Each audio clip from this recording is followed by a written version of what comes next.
Hello, everybody. This is Faces of Maryland Tourism. I'm your host, Chris Reel, and I am very pleased to be joined by really a giant in Maryland's tourism industry, a guy who's been doing this for a long time and who's made a huge difference in our state, and a friend, I'm proud to say. Please welcome Mr. Mike Haynie. How you doing, Mike?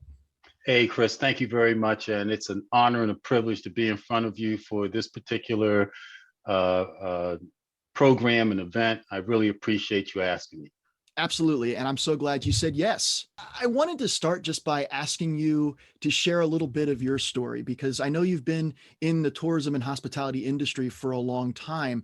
And maybe you could share a little bit about where you started out and how you got to where you are today.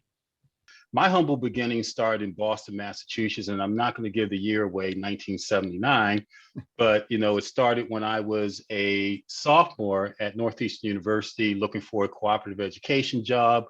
The professor I was in class with at that time was the director of security at a hotel, a major hotel in downtown Boston. I needed a job, and he talked about how he got a job by just asking someone. So after class, I went up and I said, "Hey, Norman, I need a job, man." Told me to come down the next day and hired me as a security officer, man, a security officer in hotels. And my hotel career was off and running, Chris. I mean, I was in awe of the hotel environment and the tourism environment in Boston at that time, from the activity in the back of the house to being in the lobby and engaging people. And, it was just the environment that was just oh so perfect, man. I was in awe. It just propelled my career from there. So here we are from 79, and I did my last hotel assignment managing the Tremont hotels in Baltimore in 2011. So it expanded a long time, but I'm still a major part of the industry, or the industry is still a major part of what I do. Yeah, absolutely. So from that beginning in Boston, working in security in a hotel, you are now the CEO of Global Training Centers LLC and the Maryland Center for Hospitality Training. So talk a little bit about what those organizations do. The companies I'm involved in now do a lot of training, do a lot of relationship building across a multitude of industries now, just not hospitality and tourism, because I think that many industries consider themselves residuals of hospitality and tourism, medical or the healthcare industry, the retail industry. They know that customer service is a paramount feature to how they engage and keep customers coming back. Yeah, I think that's such an important point. Hospitality is not just limited to the hospitality industry, right?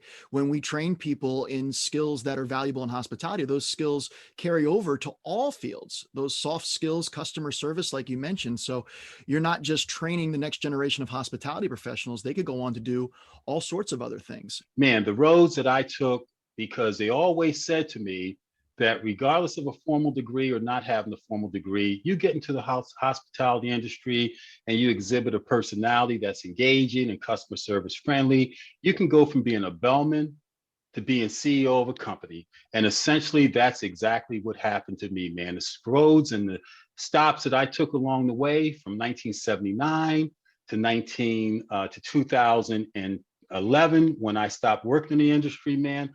One day I hope to write a book, Chris. You are the past chair of the Maryland Tourism Coalition, which is the organization that is bringing us this program here today, and Tourism Person of the Year in 2018. A great honor, well deserved. What does the tourism industry in Maryland specifically mean to you? It means everything, Chris. It meant for me when I came back to Maryland, all roads lead home. So I've worked in a number of localities, states, cities, jurisdictions, geographical locations. I've traveled to Europe to do presentations when I was a hotelier, et cetera. But when I left home in 1976, not knowing where I would land, to be able to come back to Maryland in 2001 and then run a tremendous hotel property downtown Baltimore as I did, it meant everything. And then to be immersed in the industry, particularly from a standpoint, as someone told me, an old mentor of mine, that I owed it to show people how I got where I got. That I owed it, particularly people that may have been at a disadvantage, be it women, minorities, I remember in 1998, I was the first recognized Black general manager at a hotel in the entire state of North Carolina. In 1994, I was one of 12 only African American hoteliers running a major hotel in the country. And so, how do you show people how you got where they got? And I don't think it was necessarily the industry that precluded them from doing things, but I think it was just not understanding what the requirements and what it took. And I got to say, when I was the chair of the Maryland Tourism Coalition and subsequently Tourism Person of the Year, two of the three proudest moments I have ever felt in my life. And I'll tell you why.